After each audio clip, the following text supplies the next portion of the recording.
Ya, terima kasih Bang Nurdin, pimpinan dan rekan-rekan anggota Komisi 6 yang bertambah hari ini, jadi berlima ya. Saya Nasim Han, anggota DPR RI dari fraksi PKB, daerah pilihan Jawa Timur 3, Banyuwangi, Situbondo, Bondowoso. Ya. Yang pertama-tama BPKN. Saya tanya Mbak, siapa dari Banyuwangi namanya? Mbak Usnul.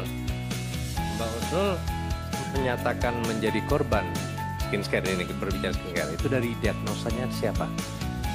Dari diagnosa siapa? Langsung aja.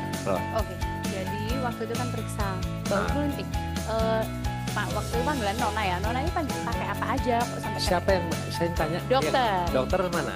Dokter Surabaya. Dokter Surabaya. Ya. Oke. Yang kedua, tahu BPKN dari mana? Tahu BPKN dari Pak Gatot. Oh, Pak Gatot. Oke. Banyak orang tidak tahu BPKN apa, Pak. Ya kan?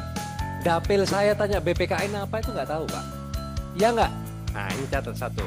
Makanya kita akan merevisi Undang-Undang 8 tahun 99 Ketua. Rencana kita ini hari ini tuh sebetulnya kan bersama sekaligus korban, mungkin sih ada korban dari skincare, untuk menjadi bahan dalam kita merevisi Undang-Undang 8 tahun 99 tentang perlindungan konsumen. Ini menjadi bahan nanti.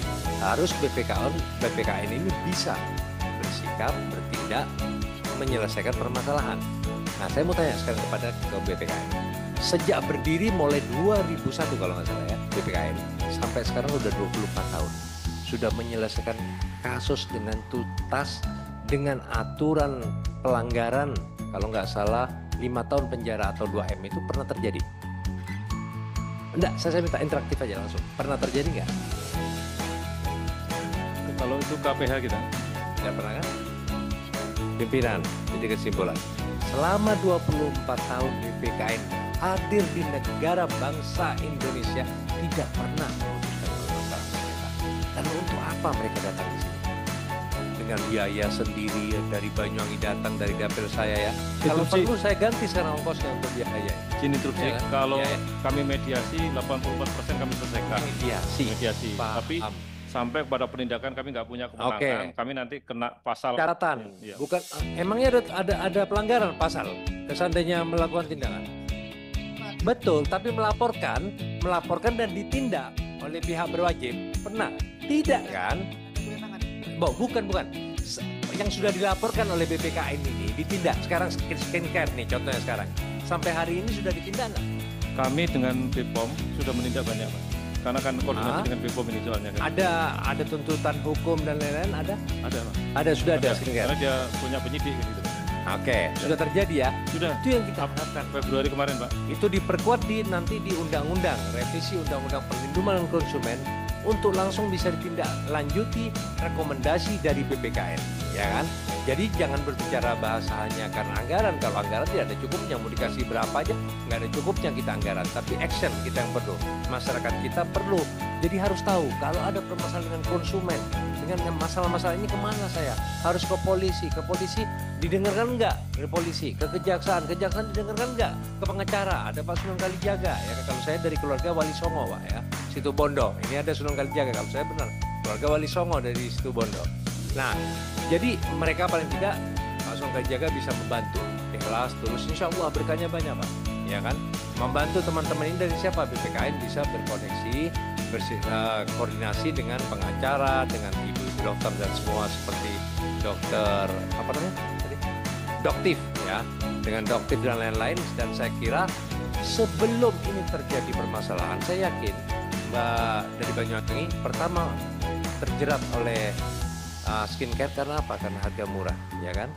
Harga murah, harga bagus, iklannya luar biasa, dan itu jangan terjadi lagi di bangsa kita. Tolong BPKN harus memonitor iklan yang sudah ada di TV. Bila terjadi sesuatu kurang apa atau tidak meyakinkan atau khawatir, curiga, cepat koordinasi dengan BPOM, ya kan? BPOM sudah ada biayanya, sudah ada rencana, semuanya sudah ada sistemnya, semuanya. Nah, bukan hanya karena persaingan bisnis ini yang terjadi di bangsa kita. Bangsa kita, masyarakat kita jadi korban. Setelah bisnis berjalan, nanti kasus setorannya kurang bagus dan waktunya ini baru ditutup, izinnya ditarik. Itu terjadi selama ini. Jangan terjadi lagi sekarang. Di awal muncul sudah langsung selesaikan, langsung putus. jaringan ini. Jadi tidak jadi korban kepada masyarakat. Itu saya kira termasuk stem cell. Saya Pak Dokter Bintang, saya ingin tahu sedikit. Sudah jelas stem cell apa memang sudah belum ada kan? Rekomendasi izin resmi dari stem cell itu belum ada kan? Di dunia ini juga belum ada kan? Sebagai terapi standar belum ada. Belum ada kan? Ya, tapi untuk yang pelayanan berbasis penelitian ada. Memang semuanya harus berdasarkan evidence based. Gitu. Jadi kalau di Indonesia masih tetap mengadopsi bahwa evidence based untuk semua penyakit belum ada. Tapi untuk 15 penyakit ortopedi sudah dikeluarkan oleh Permenkes. Permenkesnya ya, untuk stem cell. Untuk ortopedi. Untuk penyakit yang lain belum. Iya. Hanya itu yang perlu saya sampaikan sehingga tidak menjadi bias dan jadi uji coba observasi aja selama ini ada ya. Yang selama ini pelayanan berbasis penelitian. Jadi kalau misalkan ada seorang yang datang dengan minta terapi, kita terangkan bahwa ini adalah dalam proses penelitian. Oke. Gitu. Jadi stem cell-nya pun harus dikatakan sebagai penelitian. Termasuk exosome, lalu skeleton yang selama ini yang sudah beredar, ya kan? Betul. Itu tidak ada resiko tapi. Ada risiko. Ada, makanya masuk yang kecuali dari Prodia, Kalbe sama apa tadi? RSCM. Iya, itu yang izinnya sudah ada. Saya ingin kan. Itu izinnya. Awet muda loh ya. Maksudnya awet muda, benar. Maksudnya izinnya yang sudah dinyatakan keluar dari BPOM gitu. Oh, yang itu bisa digunakan, boleh berarti. Produknya boleh digunakan, tapi untuk penyakit yang selain ortopedi itu pelayanan berbasis penelitian. Tapi kalau untuk pelayanan yang 15 penyakit di ortopedi itu terapi standar.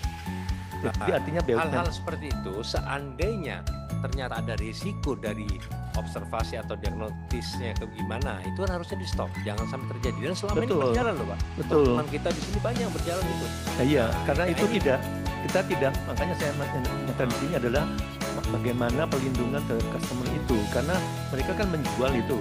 Peningkatan tadi yang dari dan tidak murah loh itu Pak ya. Iya betul, tidak murah. Ribuan US dollar. Betul. Bukan hanya skincare yang harga murah menarik, tapi mahal loh. Tapi mahal. Itu ya tidak tersentuh. Oke, semoga ke depan paling tidak BPKN nanti itu kesimpulannya bagaimana undang-undang perlindungan konsumen ini bisa direvisi dengan baik sehingga punya kebijakan di BPKN ini lebih maksimal dalam menjadi jembatan kepada penegak hukum untuk bisa menindaklanjutin. Tolong BPKN ke depan juga bisa berkolaborasi baik dari penasihat hukum, dari menerima para korban yang terjadi. Mohon korban siapapun yang terjadi diterima Pak masukannya dan sosialisasi kepada masyarakat itu terpenting. Dari BPKN selama ini sudah membuka cabang di setiap provinsi sudah ada, iya kan? Belum ada ya? Belum ada. Paling tidak BPKN nanti dibicarakan bagaimana bisa membuka cabang di setiap provinsi sehingga provinsi bisa berkonek dengan kabupaten dengan adanya masyarakat ini bisa berkeluh kesah, menyampaikan ada masalah apapun. Di samping penegak hukum juga ada badan atau otoritas lembaga yang menyampaikan aspirasi dia. Itu saya kira itu. Wassalamualaikum warahmatullahi wabarakatuh. Terima kasih Pak Nasim.